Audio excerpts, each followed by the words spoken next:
सबसे पहले मैम आपका स्वागत है हमारे एजेंसी में। देवों के देव और बालवीर जैसे हिट हिट शो देने के बाद आपने ओटीटी को चुना और ओटीटी पे भी आके आप काफ़ी धमाल मचा रहे हो। मैंने प्रोमो देखा, बहुत प्यारा लगा मुझे प्रोमो। थैंक यू सो मैं जानना मच। चाहूँगा आपका किस तरह से एक्सपीरियंस रहा, क्या जर्नी रही?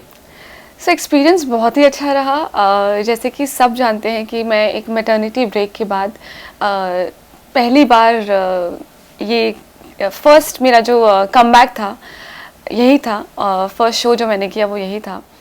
तो मैं जैसे ही हम बोलते हैं ना कि एक बहुत बड़े ब्रेक के बाद जब आप कोई काम करने के लिए जाते हैं तो आप थोड़े से नर्वस होते हैं।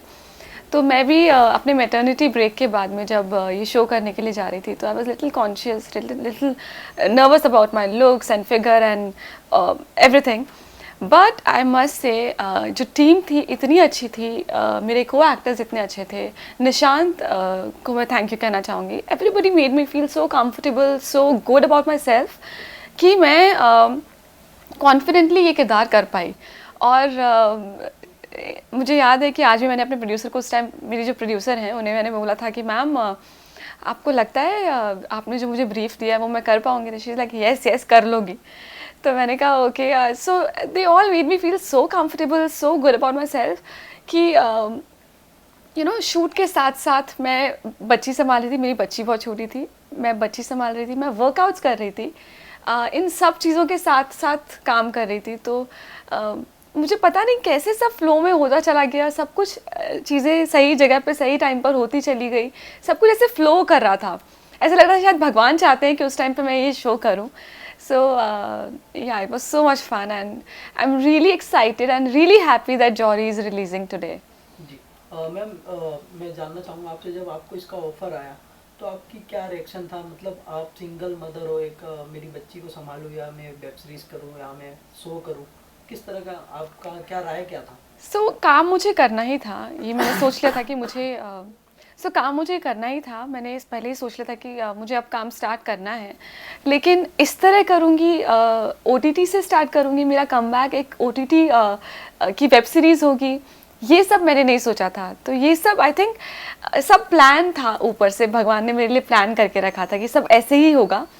तो जब ये मैंने इसका जब स्क्रिप्ट पहली बार सुनी तो मुझे लगा कि ये जो किरदार है तनी का, ये किरदार आज तक मैंने अपने 15 साल में जितने भी सीरियल्स किए हैं, जितना भी काम किया है, उन सबसे बिल्कुल अलग है। क्योंकि आज तक जो मैंने किरदार किए हैं वो एक अबला नारी के, या वो जो कॉटन की साड़ियाँ ग्लिसरिन लेके जो मैं यू नो जो एक नॉर्मल बहू का किरदार होता है सीरियल्स में, उस तरह के किरदार किए हैं। लेकिन जब मैंने ये किरदार सुना, यहाँ पे तनी जो है एक तनी is full of style, elegance, confident लड़की है जिसने अपने पति को भी खड़ा किया है। उसने एक हमारे हम कहावत है जो बोलते हैं कि एक सक्सेसफुल आदमी के पीछे एक औरत का हाथ होता है। तो यहाँ पे नीरज मोदी के पीछे तनी का हाथ है। जो तनी ने नीरज मोदी को वो कहते हैं कि she made him that way कि he can stand in front of anyone, he can stand against anyone. तो वो कॉन्फिडेंस जो है वो तनी ने दिया है, और तनी ही उसकी ज़िंदगी में फेम और स्टाइल लेकर आई है। उसने ट्रांसफॉर्म किया है नीरज को।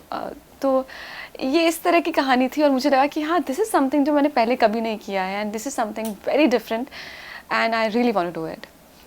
तो बस क्योंकि ये एक मैसेज भी है हर एक उस औरत के लिए जो एक एक एक पत्नी है, एक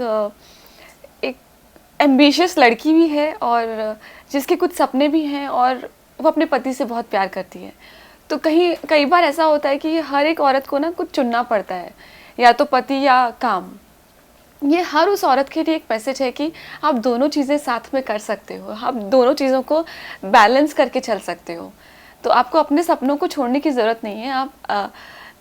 आप दोनों साथ में, एक रिश्ता वही होता है कि एक पति और पत्नी साथ में ग्रो करें।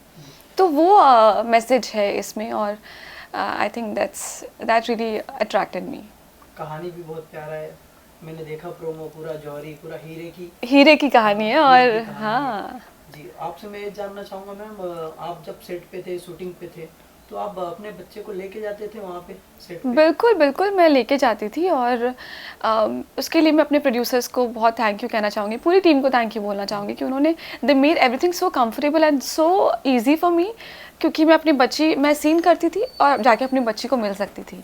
और इस तरह से दोनों चीज़ें मैनेज हो रही थी। तो मैंने बोला ना आपको, इसके साथ साथ मैं वर्कआउट भी कर रही थी, तो मुझे इतना टाइम भी मिल रहा था। तो ये जब मैंने वेब सीरीज़ किया तो मुझे लगा कि अरे ये सब इतना इजी कैसे हो गया, क्योंकि इससे पहले जब मैंने टीवी सीरियल्स किए, जब मैंने काम किया, तो आपके पास आप जानते हैं कि टीवी सीरियल अगर आप करते हैं तो आपके पास सांस लेने की फुर्सत नहीं होती, फैमिली संभालना तो बहुत दूर की बात है। तो ये बहुत इजीली हो गया। उसके बाद अब जब मैं वापस से टीवी शो कर रही हूँ तो मुझे लग रहा है कि अरे आई थिंक वेब सीरीज ही करना चाहिए क्योंकि उसके साथ साथ बहुत कुछ चीज़ें आप मैनेज कर सकते हो। जी। साथ ही आपने बालवीर भी किया है, खूबसूरत परी का किरदार भी निभाया हुआ है, तो आपके बच्चे तो काफ़ी खुश होगी, मेरी मम्मी परी का किरदार निभाई हुई है। अभी तो वो बहुत छोटी है ये सब समझने के लिए, लेकिन जब बड़ी होगी तो आई एम श्योर वो सब चीज़ें देखेगी, सब उसको मैं सब बताऊंगी कि मैंने क्या क्या किया है, मेरे मेरे कैसे स्ट्रगल्स रहे हैं, क्योंकि मैं भी यही चाहती हूँ कि वो एक इंडिपेंडेंट लड़की बने, वो इमोशनली फाइनेंशियली हर तरह से एक इंडिपेंडेंट लड़की हो और स्ट्रॉन्ग बच्ची है। वो ऑलरेडी बहुत स्ट्रॉन्ग है, क्योंकि वो इतने घंटे अगर वो कुछ अपनी माँ के बिना मैनेज कर पा रही है तो आई थिंक वो बहुत स्ट्रॉन्ग बच्ची है, वो ऑलरेडी बहुत स्ट्रॉन्ग है। तो मैं उसको एक बहुत अच्छा ह्यूमन बीइंग बनाना चाहती हूँ, मैं एक ऐसा इंसान बनाना चाहती हूँ कि वो लाइफ में चाहे कितनी भी बड़ी प्रॉब्लम आ जाए वो बड़ी हिम्मत से उसके साथ लड़ जाए और बहुत ब्यूटीफुली उससे बाहर आए। जी। साथ ही मैम आपसे मैं ये जानना चाहूँगा, आपका एक वीडियो अभी सोशल मीडिया पे काफ़ी वायरल हो रहा है जिसमें आप काफ़ी इमोशनल नज़र आ रही हो, और आज के ज़माने में मुंबई जैसे बिग सिटी पर ऐसे लोग मिल जाते हैं कि एक लड़की को घर देने से पहले पूछते हैं आपके हस्बैंड हैं या नहीं। हाँ बिल्कुल, ये मेरे लिए भी काफ़ी हार्ट ब्रोकन था, क्योंकि जब मैंने ये सुना तो मुझे धक्का लगा, मुझे लगा कि शायद मैंने कुछ गलत सुन लिया। मैंने 2 बार उनसे पूछा कि सॉरी आपने क्या कहा, क्योंकि मुझे लगा कि ये कैसी बात है ये करने वाली, कि आज हम 21st सेंचुरी में हैं जहाँ पे एक औरत सब कुछ कर रही है, वो काम भी कर रही है, वो घर भी संभाल रही है, वो एक साथ 10 चीज़ें कर रही है, अपने सपनों को पूरा कर रही है। तो वहाँ पर कई घरों में ऐसा है कि जो औरत है वो हस्बैंड से ज़्यादा कमा रही है, और कई बार ऐसा होता है कि हस्बैंड्स घर पे होते हैं और औरत बाहर जाके कमा रही होती है। तो ये कैसा सवाल है कि आपके घर में मर्द नहीं है तो आपको घर नहीं मिलेगा, तो ये सुन के मुझे भी काफ़ी धक्का मिला। जी। एनी मैसेज ऑडियंस और खास करके ऐसे लोगों को जो घर नहीं देते, ऐसे मकान मालिक को? ऐसे मकान मालिकों को, मकान मालिक नहीं, जो ये सोसाइटी की कमेटी है, मेरे मकान मालिक को कोई प्रॉब्लम नहीं था, इसलिए मैं वहाँ पर सोसाइटी मीटिंग के लिए गई थी। बट ये सोच को ही मैं सही नहीं मानती हूँ, ये सोच ही गलत है। इस तरह की सोच होना आज के ज़माने में, जहाँ पर मुझे लगता है कि एक औरत किसी भी हाल में, किसी भी तरह से एक आदमी से कहीं कम नहीं है, तो वहाँ पर इस तरह की बात करना शोभा नहीं देता है। तो ऐसे सभी लोगों को मैं बस कहना चाहूँगी कि ये तो मैं हूँ कि मेरी हिम्मत नहीं टूटी है, क्योंकि मैं अब ठोकरें खा के इतना स्ट्रांग हो गई हूँ कि अब जल्दी से हिम्मत टूटती नहीं है। लेकिन मेरी जगह कोई और लड़की होती, कोई और सिंगल मदर होती जो इतने सारे स्ट्रगल्स कर रही है, इतनी मुश्किल से अपने बच्चे को पाल रही है, और उससे अगर इस तरह की बातें की जाए तो अगर वो टूट गई ना तो क्या बाकी रह जाएगा। I mean, मुझे ऐसा लगता है कि किसी की हिम्मत, किसी की उम्मीद तोड़ने से बड़ा पाप और कुछ नहीं होता। जी ma'am, thank you ma'am, thank you. Thank you.